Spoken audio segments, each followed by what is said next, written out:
You don't need an expensive oil catch can for your VR30, or in fact any platform. All you need is a catch can like this. On the VR30, all I need is an in and out port, and this oil catch can comes with everything that all the other expensive ones come with: a baffle and a bronze filter. This catch can does have an O-ring to have a tight seal.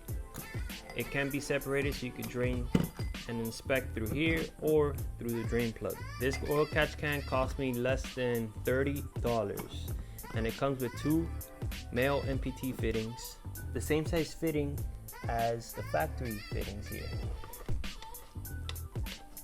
So on the VR30, you're gonna want to remove this hose here. One end gets connected over here, and another one over here on the manifold, right back there. All you have to do is pull back on the clamps with some needle nose pliers and pull back on the hose and wiggle it out from underneath all these hoses and the intake manifold.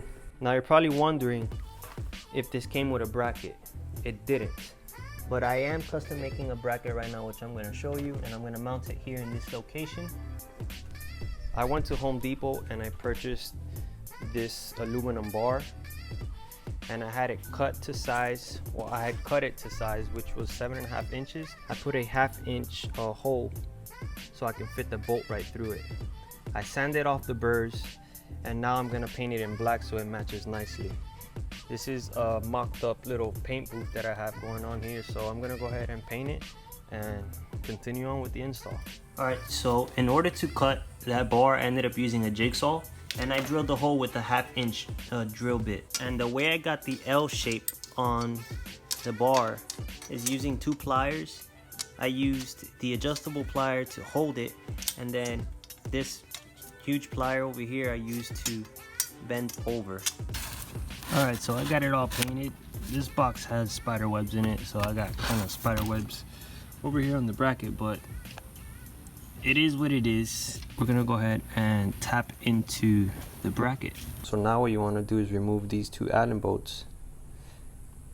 That way we can remove this top ring and mount it to the bracket.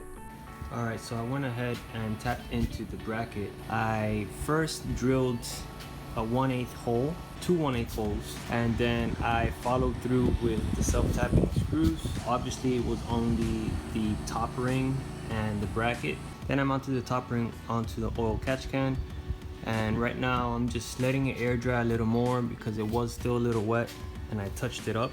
So just letting it dry up, and then I'm gonna go ahead and mount it onto the car. The outlet hose, I'm routing it down through here, behind the oil cap, underneath the manifold, and it's popping right out over here. I attached the corresponding clamp too as well. And now I'm gonna route the inlet. All right, so I got the hoses all clamped up. That's the outlet side. Make sure to have the clamps where you can service them, or you can actually tighten and loosen. This is the inlet side, and that's how I have it routed for now. So now I have to trim these hoses. I got them a little extra long just in case I needed a little more. I'd rather have more than less, so I'm gonna go ahead and mount the oil catch can so then I can trim the hoses to the correct length. Make sure that your fittings have an O-ring on it, and if you have some pipe tape or Teflon tape, whatever you want to call it, make sure to put that around the threads. That way you can ensure that you have you know, a water leak free seal.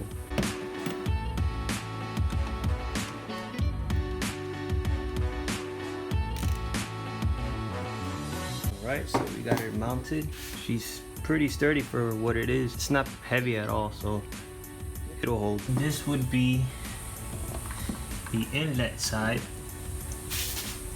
Cut it right. You want to get a clean cut.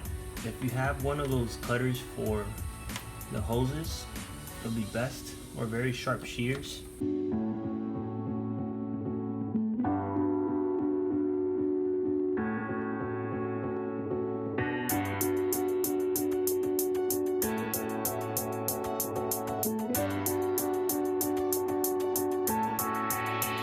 These pipes are pretty tight, so I just lube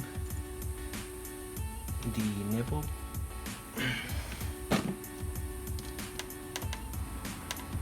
So everything is mounted on. I'm gonna go ahead and put on the engine cover. All right, so we have clearance. We can put the engine cover back. Now let's go ahead and see if the hood closes. All right, so I don't see any imprints on the hood installation. I'm gonna go ahead and remove the engine cover. I'm gonna turn on the car and check to see if there's any leaks or check engine lights.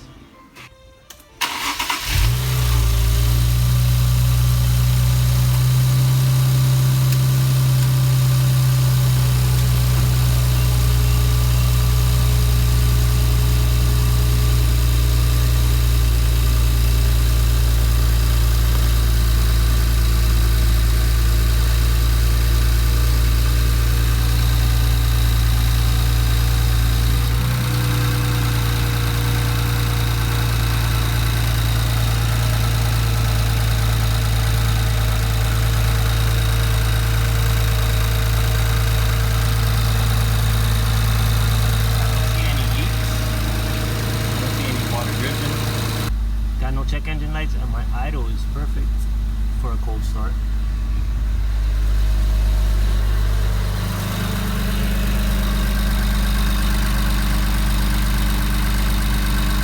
This is something that I believe a lot of people should do to their cars, especially this modification.